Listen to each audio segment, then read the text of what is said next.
Hello and welcome to this episode of Wise Human. Today I have with me Dre Baldwin of Work on Your Game. He is a TEDx speaker, a multiple-time author, and former professional basketball player. Welcome, Dre. I'm excited to be here, Nicole. Thank you for having me on. Looking forward to this conversation. Yeah. So let's just dive right in. Tell us how you went from professional basketball player to founder and CEO of Work on Your Game. How did I do that? All right, I'll try to condense this down to 2 minutes. So came out of a Division III college. It was a level that doesn't really produce pro athletes, and I had to kind of work my way and hustle and sell my way into playing pro basketball. So once I got in, this was in 2005 when I started my career, I knew that there was a chance that after every job that I might not get the next job. So it's kind of like you think about an actor or an actress, and they get that first chance and not sure there's going to be another one. Right? Got to make the most of this one, might not get the next one. After each one, you're wondering, will I be able to create the next one? So there was a time when I had gaps in my career, especially at the beginning part where I would have a job, but then there'd be a gap before the next job. And in those gaps, I started doing something that we now call creating content. So I started writing because I've always been a writer.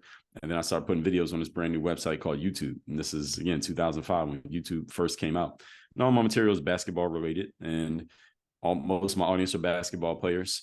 And after a few years, those players started asking questions about my approach because they just saw that I was really consistent and how I, put stuff out all the time. This is way before that was a normal thing to do because there was no such thing as content back then. There was no such thing as an influencer. So they would just ask me these questions. I started answering these questions around mindset. Why do you come out and why do you put videos out every day? How do you have the confidence to perform in a game? Why do you keep trying when you came from this very humble beginning to try to make it in sports? Because there were many times it looked like I should have pretty much given up.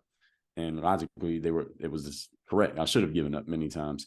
And how do you get started just getting yourself known on the internet? Because by this point, I started to have a little buzz to my name because of, excuse me, all this free content I was putting out actually was starting to get me known. And now putting free content was starting to become cool by about the late 2000s. So let's say about 2009, 2010. So I started just talking about this stuff in my material. And that's when I really started to connect with an audience of people who were not athletes, because I started making these videos talking about mindset, about discipline and confidence and mental toughness. I called it the weekly motivation. And I did that every Monday for about 400 weeks in a row. And that's where people who didn't play sports started finding my material. So that planted the seed for what I do now. And that was probably about 2010, around that time. And around this time, self-publishing became ubiquitous. I took advantage of that, started writing books. And then when I stopped playing ball in 2015, I already knew what I was going to do because I already saw the response I was getting from people who didn't play sports. And I always knew I wanted to go outside of the sports world when I was done being in the sports world. So that's when I started working with entrepreneurs, professionals, writing books, doing courses, coaching people. That led to the TED Talks, professional speaking, etc. And fast forward to today, that's pretty much what I do now. That's how we got here. What's the most important mindset shift that you've had in your journey? That's a good question. Most important mindset shift. Most important shift as a business person was just understanding what the main focus was for me as a business person, which is driving the revenue. That was the most important shift on the business side. Most important shift on the mindset side.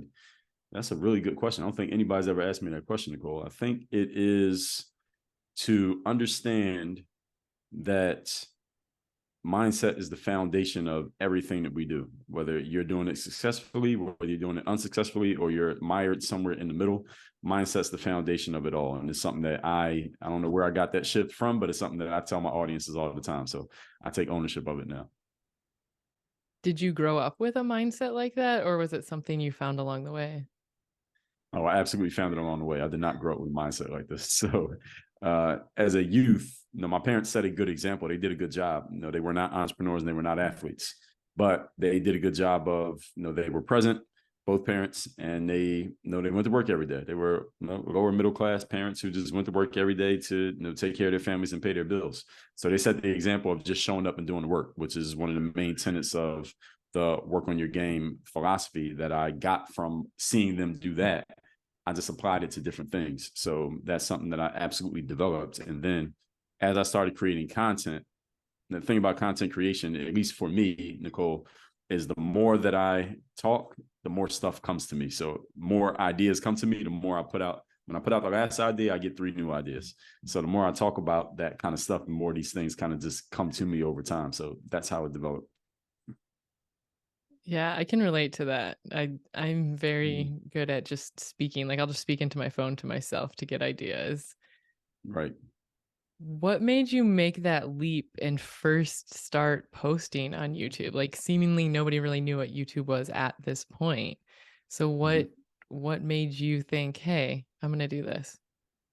Great question. So it started with first thing I did online because I saw the internet and where it was going. Probably back, actually, we go even further back. We go back into the 90s. I was on AOL Instant Messenger. Did you used to use that? You remember that Yeah. with Yep, we're the little aging yellow, ourselves. yeah, Yep. little yellow man? Yeah. Had a So I little used to use name. yeah, Mhm. AOL Instant Messenger. I used to use that. And then going into the college years, I was in college 2000 to 2004. So that was, we had sites like Black Planet was a site I used to use a lot. And then you had AOL Instant Messenger. We all chatted on that, all us college kids at that time. And I just saw that the internet was, I could see it was continuing to expand and the capabilities were growing. So I knew I wanted to be on it. And I said, I know I want to do something on this internet thing, but there was no real way to make money from it at that time. So I started blogging. That was actually the first thing I was doing online. First thing I put out that was like public and I want everybody to see was a blog. But the blog didn't catch on like videos did. The reason I put a video on YouTube to answer your question was I went to this event called an exposure camp. Are you familiar with those? I am not. Okay, so an exposure camp is like you familiar with a job fair? Yes. Okay, so exposure camp is like a job fair for athletes. So, and when a person wants a job in, let's say, corporate, you go to a job fair, you bring your resume, you put a suit on, and you try to basically smile and talk your way into a job opportunity. And exposure camp is the same thing, but for athletes. But instead of us bringing a resume and putting a suit on, we bring our sneakers and shorts, and we actually play that sport. And the audience are the people who could possibly give us a job. So these are agents, coaches, managers, scouts from all over the world, from professional sports teams who are looking for talent. So I went to an exposure camp in the summer of 2005, and you got to pay to go to these events. They're not free. I paid to go to this event. I played pretty well at the event, and they gave me the footage from the games that I played at that event because this footage was me playing against other guys who were trying to play pro, and I played well. So this is basically a video resume that showed my credentials to be a pro level player. Now, the footage, Nicole, was on this thing called a VHS tape. Do you remember those? Oh yeah. Mhm.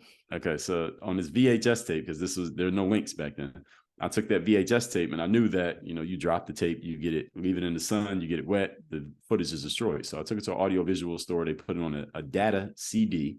And that CD I uploaded to this new website that was YouTube because I heard of this site that said you can put as much video up as you want completely for free.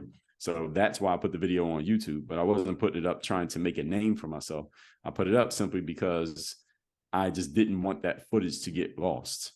So on the internet, it can't get wet on the internet. So I left it there for about 6 months. And when I came back to this YouTube site just to make sure it was still there were comments on the video. So randomly people had found this video. They're like, hey, who taught you how to play? How often do you practice? Can you make more videos? Can you make videos about how to dunk or videos about how to practice dribbling or videos about how to shoot a 3-pointer? And what I realized, Nicole, was that there was an underserved audience of up and coming basketball players who wanted to learn how to play, similar to who I had been. They basically me, but 10 years younger. The difference between me and them was that they could go to the internet to crowdsource information. That is what the internet was becoming. Whereas back in my day, I just had to go to the basketball court at the park and figure it out on my own. Or hopefully I knew somebody. I didn't know anybody. I taught myself how to play. But they could go to the internet and get information from anybody. And I happened to be the one guy who had some information, or at least it looked like I had information because it looked like I could play. And when they asked those questions, I said, okay, why not just take my cheap little camera? I had a little $100 camera at the time. Why not just take this with me to the gym every day? Because I go to the gym every day anyway, because I'm a pro basketball player. I'll just take this with me to the gym. And when I practice, I'll just record myself practicing. And I'll take little pieces from these practices and I'll put them on YouTube. If players want to see this, why not? It's not costing me anything extra to do this because I was already doing it. So that's how it started. That's beautiful, and the fact that it just you didn't even put it out there, like, you're supposed to be doing something when it just falls into place like that. That's right. Yeah, that's how it happened. So then the shift to mindset came in. you started to get more followers that were not just basketball players, and they started to ask you about mind shift changes and how to basically embody what they want to be. How did you what was the journey in, like, starting that? Was it something you were already thinking about, or just something that was natural to you, and once they started asking the questions, you kinda sat down and dissected it? It was a little bit in the middle of both of those. So I'm putting the videos out to the basketball players, and this is very sporadic. So between 2005 and 2009, I would put videos up when I felt like it, whenever I got around to it. Because again, there's no money to be made from putting videos on the internet at this time. There's no ad revenue. There's no influencer deals. There's no brand partnerships. None of this stuff existed at the time. And then it was around 2009 that somebody showed me, hey, there's this woman out here making makeup tutorials, and now YouTube pays her money for putting videos up. And that's when I started putting videos up more consistently. But what happened was the players, they knew about my background. So I had only played 1 year of high school basketball. I played Division III college ball. Based on that background alone, anybody who knows the sports world knows that this player is probably not going anywhere in sports. So the fact that I had played even 1 year of pro ball was like a miraculous outcome. So these players, they kind of saw a little bit of themselves in me, because these are players they're trying to make the high school team. They're trying to hopefully play in college and things like that. So they would just ask me questions about my background, and I would always reply to the comments on YouTube. So then I would eventually make videos just to answer the questions, because I would get the same questions over and over again. So I just started making videos really to serve myself, because they were asked, I would get the same question 10 times. So I was like, let me just make a video answering this one question, so I don't have to keep answering the same question. So that's why I started making videos where I was just talking to the camera. I guess they call it a talking head video. So I started doing videos like that.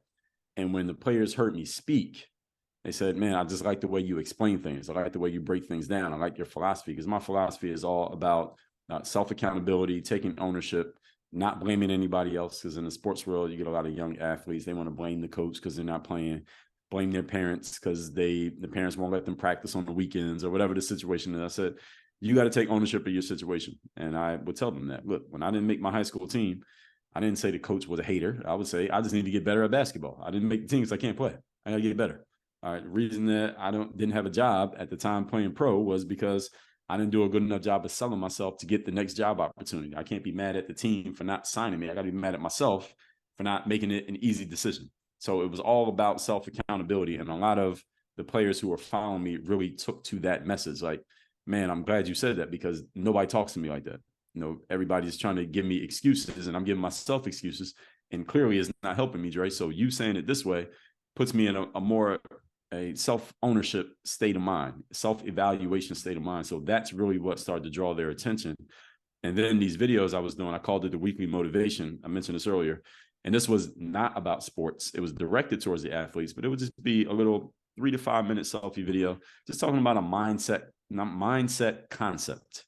And I made it because the players were asking me so much about mindset once they heard me speak. And they said, we like the way you break things down. Can you talk about this stuff more? Besides just showing me how to dribble, can you just talk about mentality a little bit more? So it was clearly this was an underserved audience as well. So when I started doing that, Nicole, people who didn't play sports, they started seeing those videos, the weekly motivation. Because I was by this point, I'm putting out videos every day. So Tuesday through Sunday, it's basketball stuff. On Monday, I did the weekly motivation. So I had a whole pocket of my audience was subscribed to me just to see that Monday video, that weekly motivation, that mindset video. So when I saw that, I said, okay, when I get done playing basketball, I can just take this part and I could build my whole business around just that, because I understood, I could foresee that when I stop playing basketball every day, I'm not going to be cool to the basketball players. They're not playing anymore. So I needed to know what the next thing was going to be. And I didn't plan on becoming a basketball coach or a trainer or anything like that, which I am not to this day. So I knew I wanted to do something outside of the realm of sports, but I could still utilize sports. So that planted the seed in 2010, and I kept playing until 2015. So I already kind of had a runway of an audience and some momentum by the time I stopped playing pro ball. What were the most frequently asked questions about mindset that you were receiving? Great question. So number one is basically the 4 questions that built the pillars of my brand. So number one, what keeps you showing up every day to do the work? What keeps you coming to the gym every day to practice? Because players would always say to me, Dre, I want to practice every day like you do, because I know practicing every day will make me good, but sometimes I just don't feel like practicing. So what should I do? So that led to me talking about discipline. The second most frequent question was, Dre, how do you take the stuff that you practice when you're by yourself in an empty gym or on an empty basketball court? How do you translate those tools from the practice floor to the game? Because in the game, now you have a bunch of other people on the court. You got a bunch of people watching you. You can't, you don't have time to mess up. This is not rehearsal. You have to actually perform it. How do you translate those tools from the preparation to the performance? So that's when I started talking about confidence. The third one was there are setbacks. There's always going to be setbacks, no matter how hard you try, how much you practice, how confident you are, how good you think you are. Sometimes things just don't go according to plan. There will be hiccups in the process. How do you keep going even though your best laid plans did not work out? That led to me talking about mental toughness. And then the last one was, okay, so understanding all these things, Dre, I want to do this. I want to do that. I want to do these things. How do I even get started? How do I get started getting known on the internet? Because by this point, being known on the internet was starting to become a thing. So now kids, instead of growing up wanting to be a police officer or a fireman, they want to be a YouTuber, right? So now I was kind of known on YouTube. So how can I get known on the internet? Or a player would say, Dre, how can I get started if I want to play pro ball overseas? Or Dre, I barely played in high school like you. I'm about to go to college, but nobody at the college knows me. How can I get on the basketball team at college, being that I'm not recruited and nobody knows me? So how do I get started? How do I start with these things? And that led to me talking about personal initiative, which is just taking charge and going and making things happen instead of waiting for things to happen. So those are the four most common questions, because those became the pillars of what I talk about to this very day. Which one is the most important pillar? If somebody needed to start somewhere, which one should they No, focus on first? that's easy. Discipline. Number one, discipline. Showing up every day to do the work. How important is it to have your why for discipline? It's a great question. And what I call it in my book, The Third Day, which is about how do you show up and give your best effort when you least feel like it, is I call it the anchor, which is like, what is the thing that you care about enough or that you desire strongly enough that you're willing to be disciplined in order to get it? So some people could call that the why. You can call it some people can call it your motivation. I like to separate that from motivation, because motivation can come and go. But how important is it? Is extremely important, because if you don't have a North Star, you don't have a goal, then what's going to get you out of bed and get you doing what you need to do on the days when you don't feel like doing the work? And to be a professional at what you do, that means you have to show up and deliver even when you don't feel like it, because you have to show up and deliver every day. And nobody feels like it every day. I don't care who they are, how good they are. Nobody feels like it every day. But your performance should never show that you didn't feel like being at work when you're a professional, because when they're paying you, they're expecting a consistency of performance. What is your anchor?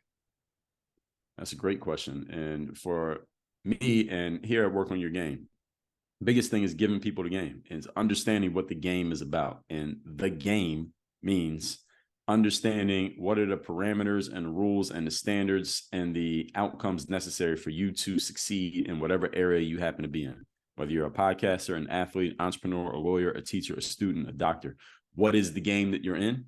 Then you need to understand, how do you adjust your game so that you can win in that game, and then making your adjustments along the way so you can keep winning in that game. So my anchor is always about having the game and then giving the game out. So you start posting on YouTube, you're gaining a following. What's the transition from the end of basketball? Did you see it coming? Did you know it was coming? Was it like an abrupt change? And then how did you shift into building your company? Did your company start before the end of your basketball career? That was a lot of questions in one. No, it's all good questions. I got it. So I saw it coming. I made it happen. So this was not an abrupt ending. So it wasn't like I went up for a dunk and my career flashed before my eyes. It didn't happen like that. So I knew that I was going to get out of basketball, because I could have kept playing. At that time, I was in my early to mid 30s.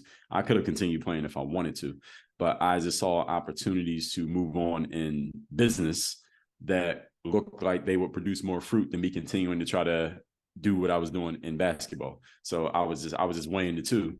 and I had to pick one, and I decided to go with the business because I had done enough time in basketball that I felt like I had achieved what I wanted to achieve. So as far as your other question, I started my company technically around 2009. That's when I first started, selling things under the name Work on Your Game. It wasn't technically, on paper till several years later. But this is something I tell entrepreneurs all the time. The paperwork's not really that important until you have money coming in. But when it came to the business side of things, I had already started writing books in 2010. I started making courses around 2013-ish. Around that time, I had been training people around 2009, maybe even before that. So I was already doing business type things. Again, because Nicole, there were times where I didn't have a contract in basketball and I wasn't sure when the next call was coming. So I started focusing on business things and building what is going to be my business just in case I don't get another phone call from basketball. How can I make some money? How can I have control over my destiny? So if the phone did ring again, it was extra. It wasn't like I needed the phone to ring again. It did, but I didn't need it to. So that's how I started to build my business. And this is all, again, serendipitous in a way because all of this happens to happen at the time that social media is becoming a thing. Self-publishing is becoming a thing. Influencers are becoming a thing. Being able to put yourself out there with no middleman and no gatekeeper. All of these things became a thing between 2005 and 2015. These are the exact years between when I got out of school and where we are now and building my business. Now, it is serendipitous in that it all happened then, but I also had to take advantage of it because I wasn't the only person around at that time. So that's how that all happened. I think that answered all your questions. I think so. Yes. And you said you wrote your first book in 2010, and you've Yes, written over 30 books at this point, correct? that's right. How do you write 30 books? How do you have that many ideas? I got more ideas than I have books, but I coming up with ideas is a skill. It's a bit of a gift, but it's also a skill that I've honed. So I heard this guy named James Altucher. I don't know if you heard of him. He has a podcast of his own. He's an author himself. And I used to, when I listened to his podcast years ago, it's probably 2014-ish, he would always talk about the idea muscle. And he said, if you just write down 10 ideas every day, they don't have to be good, they don't have to be useful, and you don't even have to implement them, but just develop the habit coming up with 10 ideas a day.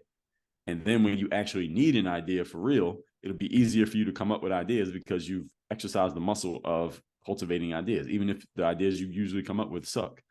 So I started doing it, and I still do 10 ideas a day. Sometimes I do more, sometimes I do less, but I always aim to average over the course of a year 10 ideas per day. So that's how I got good at coming up with content ideas, whether it was videos I was putting on YouTube, episodes from my podcast, things that become books. But I mean, if I really wanted to, I could write 500 books if I wanted to. Maybe I will. We'll see. But that's how I come up with the ideas. I just exercise the idea muscle.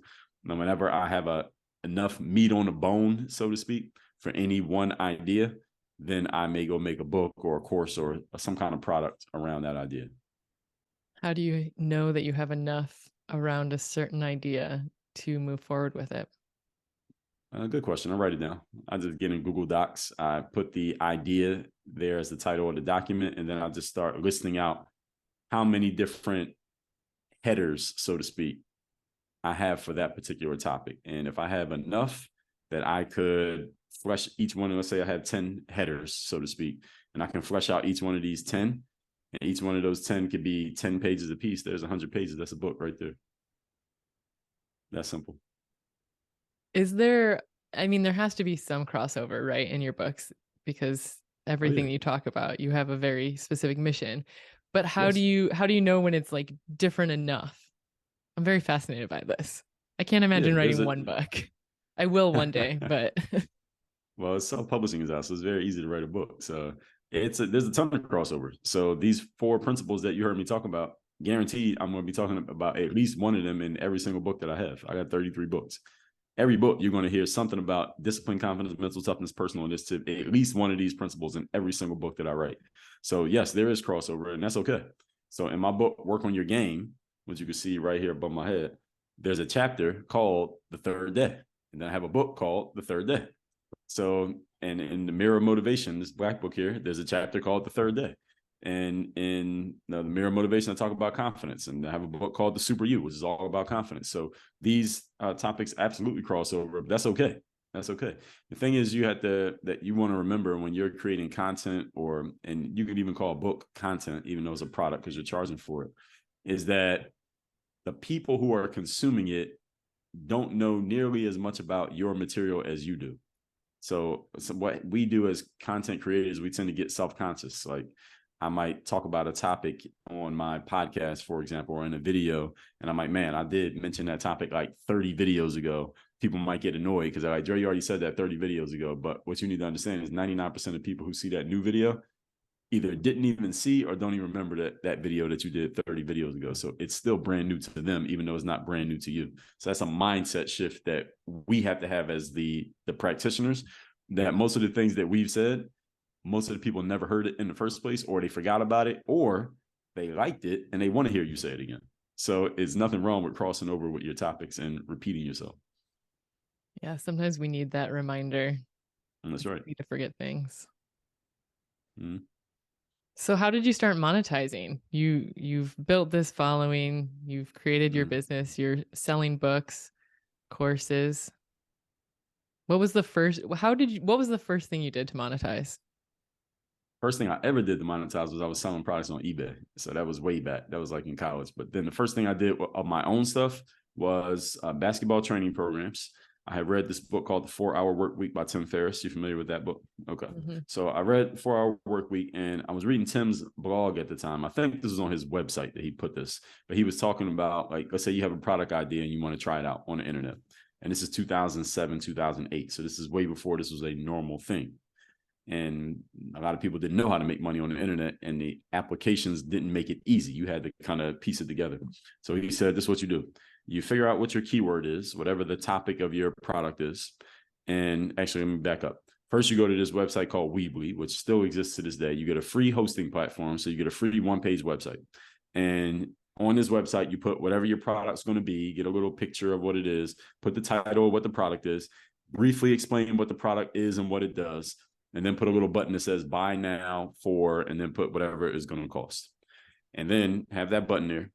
And then you're going to have a second page. And I'll tell you what goes on the second page in a second. So what I came up with is, at the time, all my material was basketball related. So I said, all right, these basketball players watching me on YouTube, they always ask me, hey, can you make a program for me? Can you make a workout regimen that I can follow, Dre? Because I want to work on my game the same way that you work on your game. And I would always tell them no, because I'm getting hundreds of players asking me this all the time. So how can I make a program for 100 different people?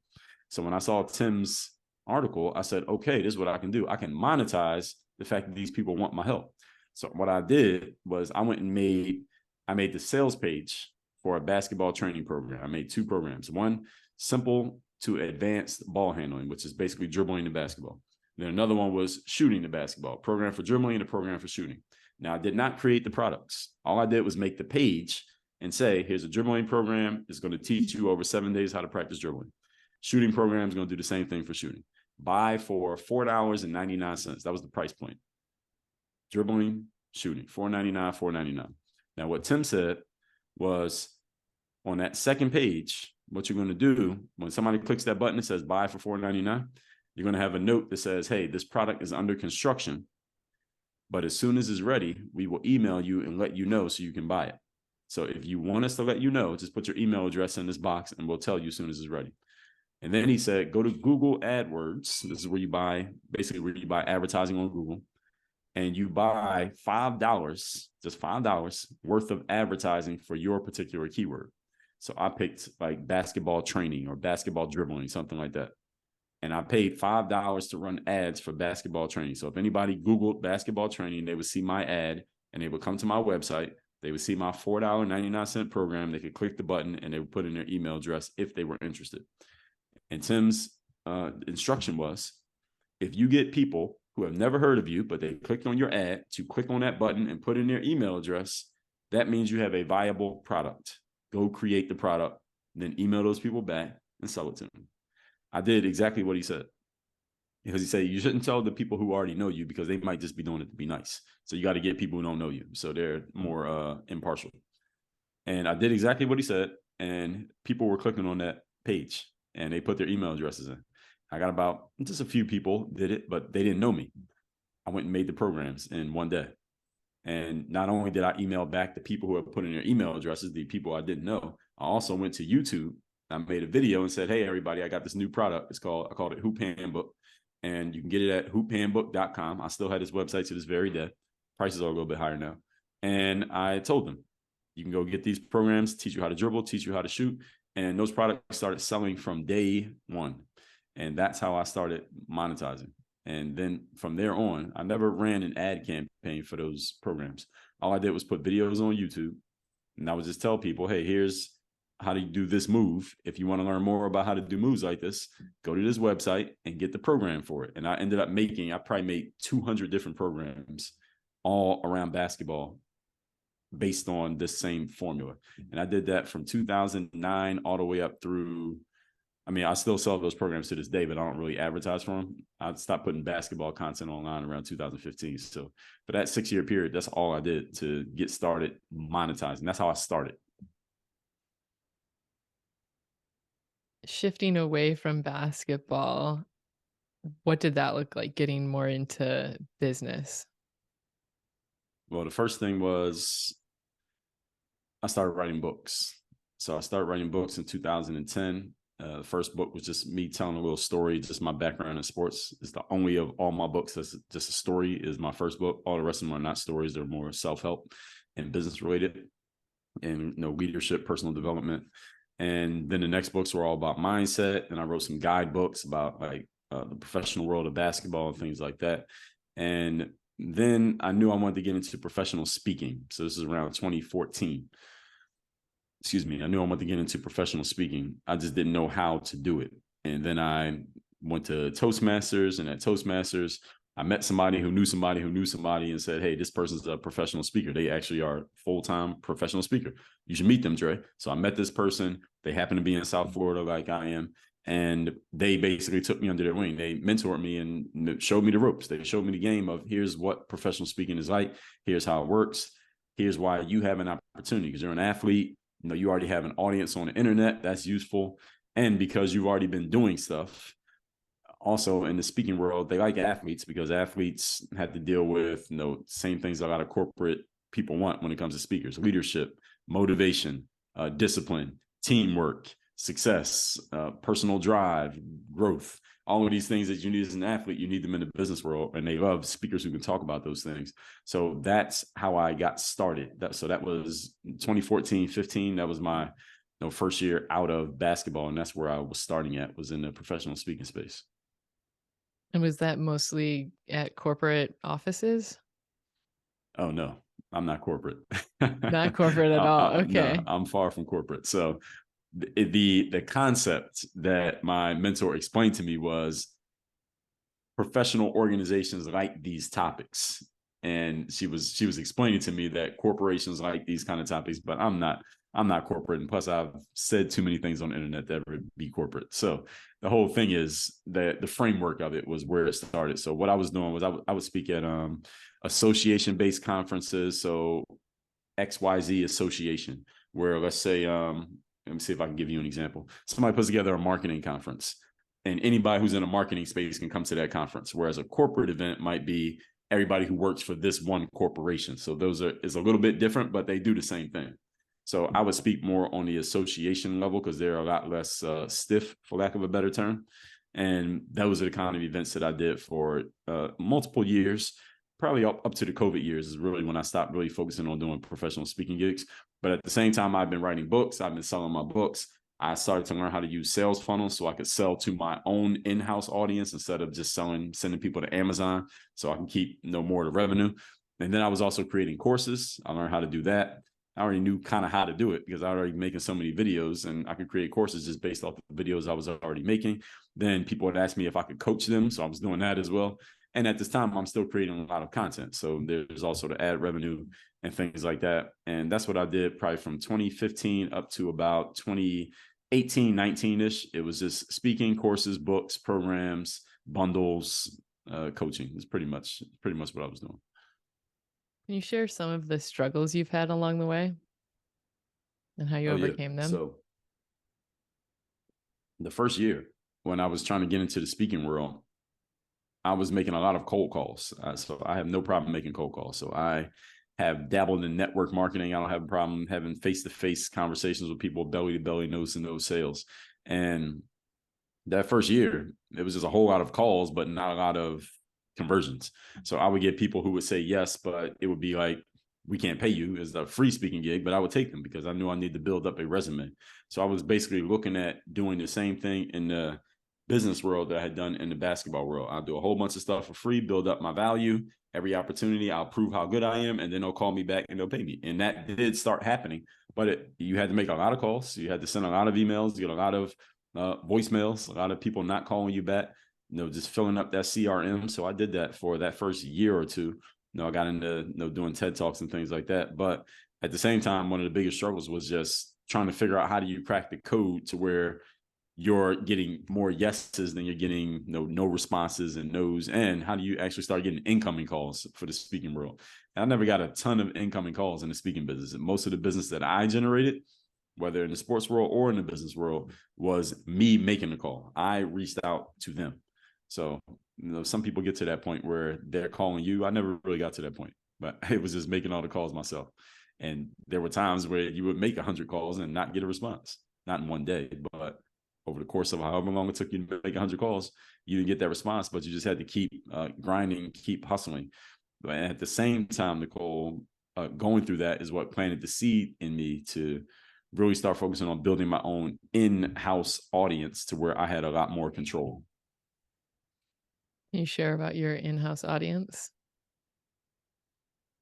Can I share about it? Yeah, what Yeah, about like it? building it and how that, Yeah. what was the process in doing that? Okay, so the first thing is I'll tell you one of the things one of the mistakes I made, if I could go back, was that I did not start building a list sooner. So an in-house audience is like a list of people who have given you their contact information who would like to be contacted by you. They're basically giving you permission to market to them. So they give you their email address or their phone number, or you have a physical address. One of those three things allows you to reach out to people directly. So if you're on anybody's email list and you get their emails consistently, that's called, so people don't understand the language, that's the list. And people talk about this a lot. So I didn't start building a list until about 2013. If I had started building it sooner, my list would probably be like 3 times bigger than it is to this day, because I had a lot of people following me before that, but I didn't know about building a list. So the in-house list basically allowed me to market to people who already had shown that they were interested in me, as opposed to me calling people who had never heard of me and trying to sell them. It's much easier to sell people who already know you and they want to hear from you than it is to sell people who've never heard of you and they weren't expecting your call. So that's why building the in-house list gave me more leverage.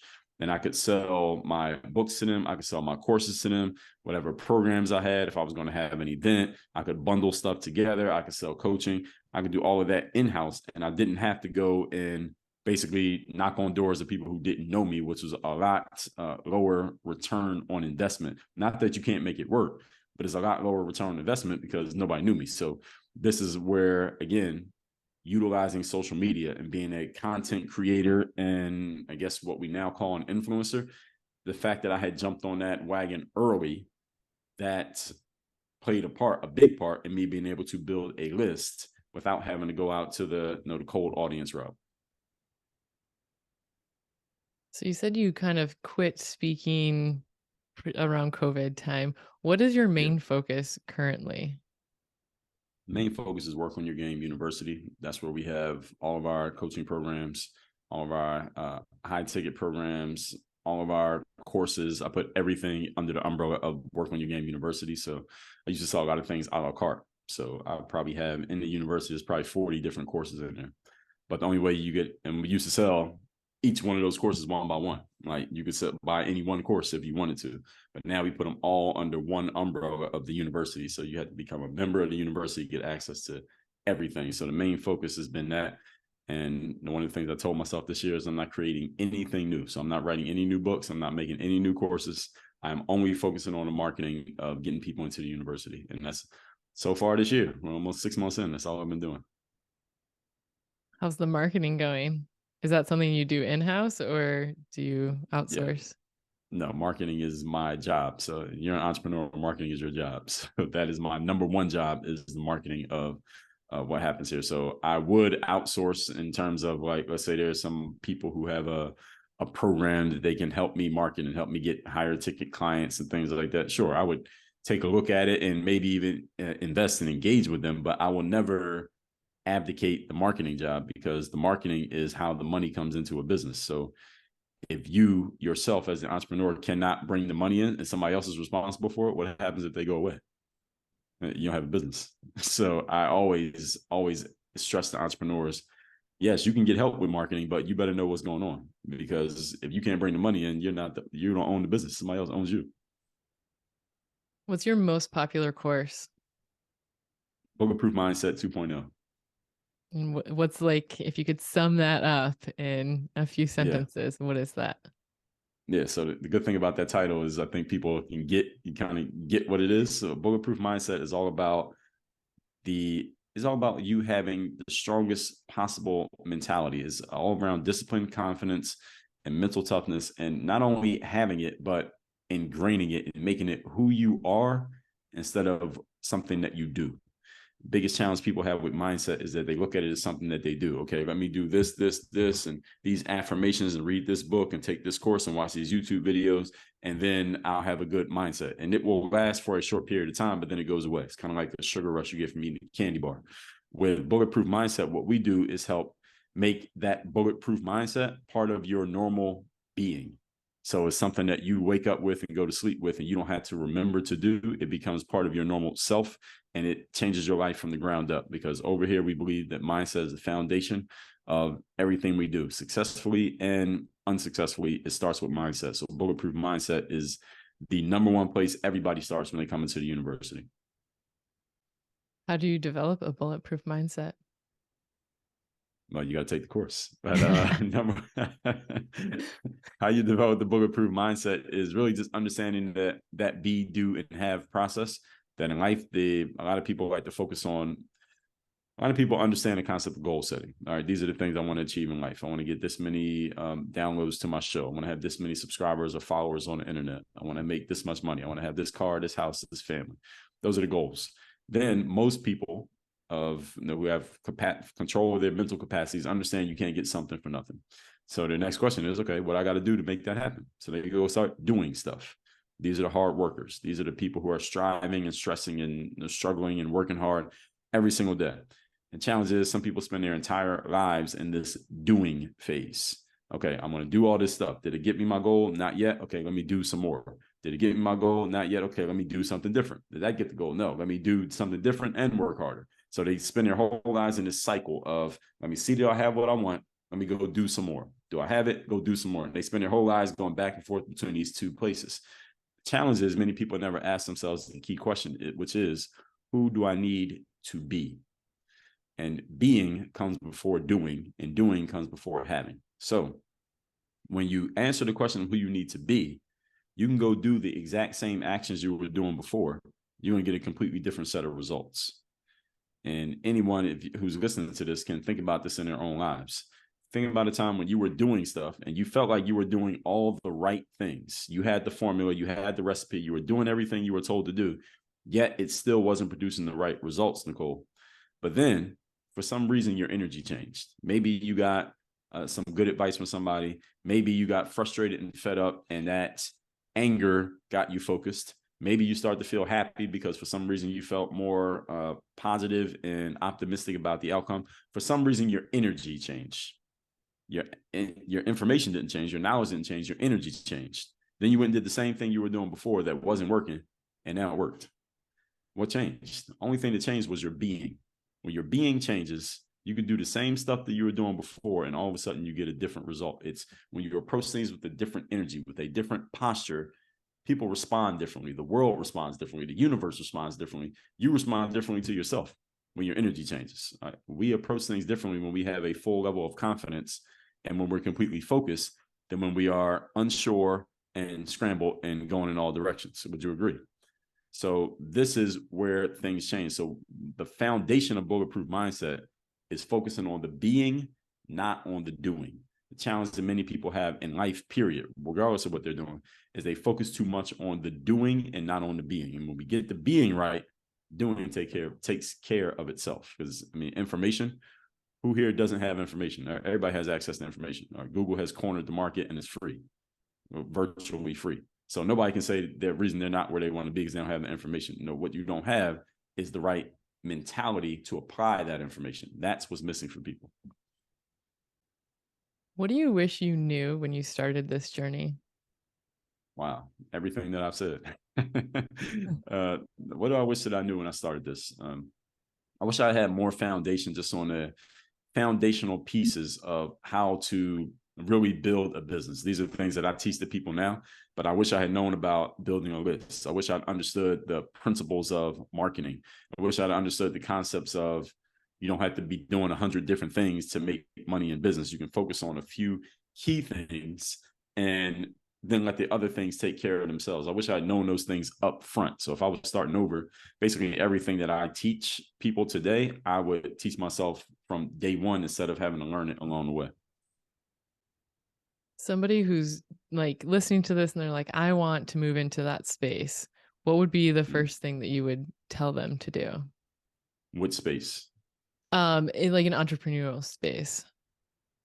Number one thing, they want to move into an entrepreneurial space. Well, number one thing that if you are starting a business, number one thing you do is get a customer. You got to get somebody to give you money. You're not in business if somebody's giving you money. So I would start with that. Other than that, if it's before you even get to the customer level, number one thing I would have you do is I would have you go to Amazon and go find 5 books on business that interest you and read them. Read them in a week. Read the first 5 books you find on business. I don't care what they are. It doesn't matter.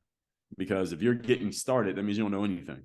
So go read 5 books on business. You'll at least get one good idea from each of those 5 books, and you'll start building a habit of at least getting that, that knowledge and that information about business. One of those people will really connect with you. Go get the other book that they had. They probably got more than one. And then just go deeper into the world of some people who are really in the game, who are already doing it. You can do this with podcasts as well. And just start to go deep and find your mentors. Find the people who really have enough information that you can go deep with them, and their style of communication really connects with your style of receiving, because receiving is part of communication as well. So that's where I would start. But the biggest thing is anybody starting a business, number one thing you need is somebody giving you money. Until somebody's giving you money, you're not doing business. What book of yours would you recommend for somebody to start with if they're wanting to Brand start a new person business? who's never heard of me, Mm-hmm. they would start my book, Work on Your Game. So Work on Your Game is how to apply pro athlete mindset to dominate your game in business, sports, and life. So this is where I lay out the whole Work on Your Game philosophy, everything we talked about in this conversation. And mixed into this is the story of how I got from everything that we talked about, from basketball up through business, why the philosophy is the philosophy. So I explain in kind of vignettes of my life why these pieces are these pieces. But this is far from a memoir. This is a business book. So I'll have everybody start with this. What about somebody who has customers, Mm-hmm. but maybe it's like a side hustle right now? It's not a full-time thing, but they want to get it to that level. What would you recommend for them to do? They want to turn the side hustle into the Into full-time their hustle. primary, yeah. Yeah, so actually, I just recorded a podcast episode on this. It didn't come out yet, but the main thing that someone needs to do when they want to turn the side hustle into the full-time hustle is figure out what is the main driver of the revenue of your business. Because usually, the only thing separating the side hustle from the full-time hustle is that the side hustle has to make more money, right? But the challenge is you don't have enough time. You can't give a multiple of time to the side hustle because you got a full-time gig. So we need to really look at what you're doing in your business, what's driving the revenue. And we need to get clear on what's driving the revenue. And then we need to focus more resources on the things that drive the revenue and less resources on everything else so that you can start getting a higher return on investment. Because let's say you're giving 10 hours a week to your side hustle or 20 hours a week to your side hustle, but you needed to produce 5 times the revenue, but you don't have 5 times the time.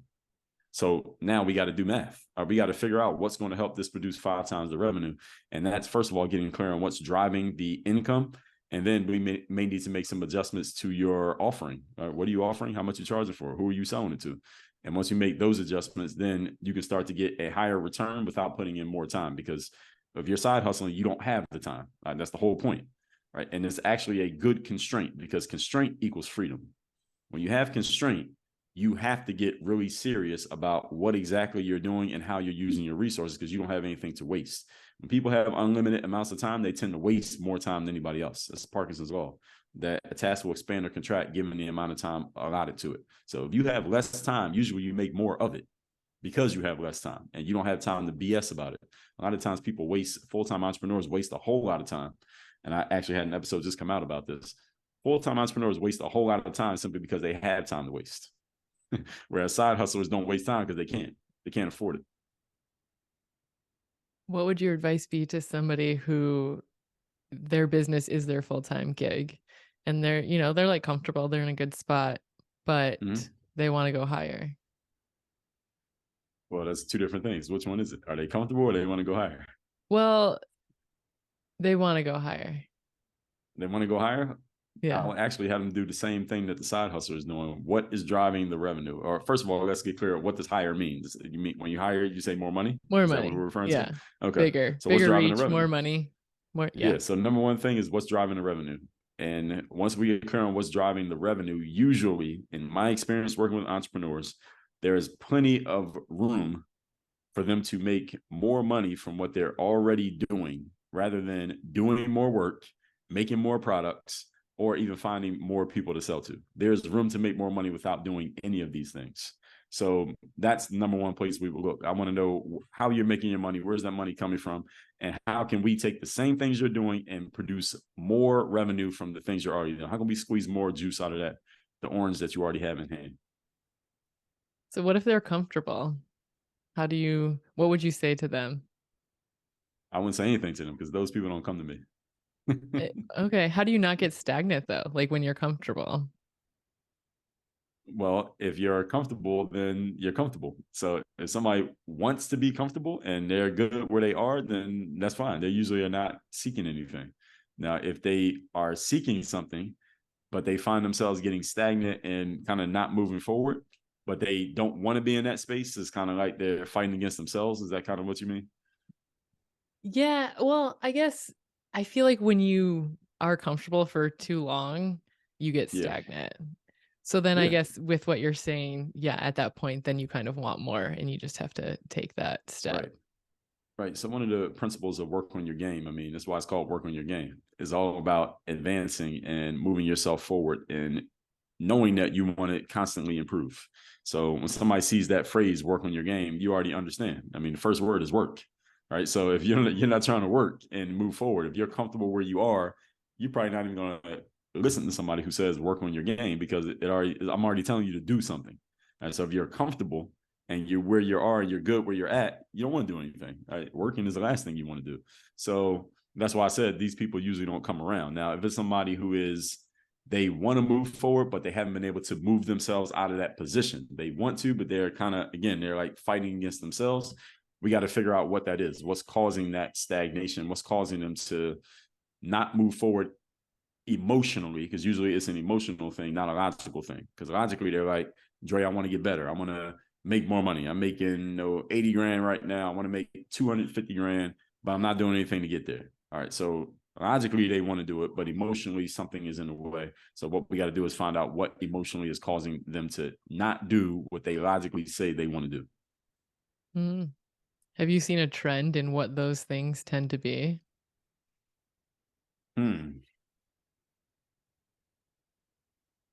Usually, yes. And because of the world that we're in today with social media, it's so easy to see everybody else's business. I mean, that's all social media is, just a way for you to tell everybody else your business and see everybody else's business. Is that a lot of people tend to adopt goals, and I use air quotes, goals that they got from looking at other people's business, other people's lives. And it might not be what they really want, and then they tell themselves they want to do this thing, but they're not doing anything to get to it. So they don't really want it. They're telling themselves they want it. They don't really want it. Because if you really want something, you will start taking actions around getting it. So the trend that I found in this era, because it's so easy to see everybody else's stuff, is that a lot of times people's goals are based on what they see everybody else doing, and it's not based on what they really want or what their personal path may be. Mm. Okay. Yeah, I feel like I could ask you a million more questions, but we're getting to the end of our time here. So I have a few final questions. Sure. What is one thing you wish more people knew about you?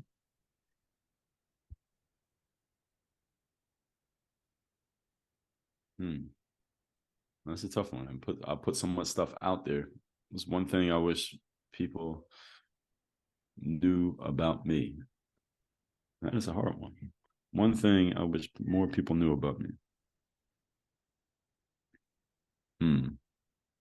That all the stuff that I put out, I'm talking to myself at the same time that I'm talking to the audience. Yes. I used to teach yoga, and every little word of wisdom that I ever shared in a class was very much so speaking to myself. So I can Mm. relate to that. What is your current motto or mantra? Work on your game. But Of course. I won't cheat with that one. Let me see if I come up with a better one. I heard this person say, he said, your default setting is slow. He wasn't talking to me personally, but it was an article that I read. And I thought about that and I said, this guy's right, that a lot of times we find ourselves kind of coasting in life. And we could all move with a lot more energy if we were conscious about it and we can make a habit out of it. So I like that he said that. So I'll remind myself of that sometimes so I can put a little bit more pep in my step. Mhm. If you could tell every human in the world one thing, what would it be? All right, I won't say work on your game again. I will say, I will Besides work on your say, game. yeah. All right. I would say if I could tell every human one thing, that one day this is all over. So stop living as if you have unlimited time because you don't, and you don't know when your time's going to be up. So start acting like it. And final question, how can people get in contact with you? What are the best ways to connect? Well, I'm on all the social media platforms. I'm probably most active on Instagram because I use the Instagram story religiously and I use it a lot. So that my Instagram is just at Dre Baldwin. All the other social medias, whatever people like, just look me up. I'm easy to find. I'm either at Dre Baldwin. Just look up the name Dre Baldwin. I'll be easy to find. I have sent out a daily motivation text message for free to anybody who's in my text communities. So if you want to get that text, you can just text me. My number is 305-384-6894. I'm sure we'll put that in the show notes and all that. And workonyourgameuniversity.com. That's the place where you can be coached from me directly. That's the only place to get coached from me. The only place to learn more about what we have going on in our programs. Again, it's just workonyourgameuniversity.com. And I got a bunch of books, but I'm not going to list all those here. So you can find out once you get there into my text community or you follow me on social, we will let you know about everything else. Don't worry. All right. We leave no stone unturned. Yes, and we'll have that all linked in the show notes. Perfect. Well, thank you so much, Dre. I appreciate you taking the time. Well, I appreciate this conversation. You asked me some questions that I haven't been asked before. So I appreciate the thoughtfulness behind this. Thank you for sharing your platform. Thank you for the opportunity. Excellent. Until next time. If you enjoyed this episode or found value in it, I invite you to like, leave a 5-star review, or share with a friend. And be sure to subscribe so you don't miss future episodes. Thank you, beautiful human, so much for helping spread the word. Blessings to you. Until next time.